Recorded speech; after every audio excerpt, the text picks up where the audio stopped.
Assalamu alaikum warahmatullahi wabarakatuh. Wannan maktaba ce mai tsananin daraja wacce ta shafi littattafan Asraru, abin da ya shafi dafa'i da zilabi da sauran manya-manyan malumma. Ita ce maka ta wa 'yan uwa almajirai, wanda inda mutum ya samu wannan maktaba ya sauke littattafan da suke ciki, lallai zai zamto ya haɗa dafa'ai da zilabai wanda wasunsu ba su da shi, wasunsa ba su da shi.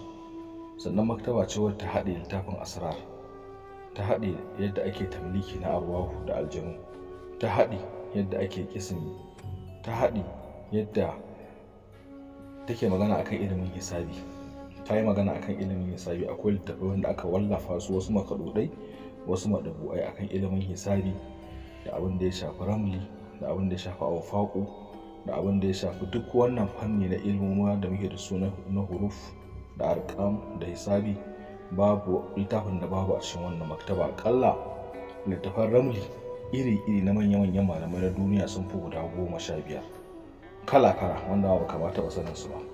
Haka littattafan asraru sun fi guda 200 wanda suka shafi sirrika iri-iri daban-daban, tasrifin barhatiyya, tasrifin jaljalutiya, tasrifin yadda ake na asma'ul qamar, na gasu nan dai duk wani abu da aka sani dai na asraru na almajirai da ɗalibai.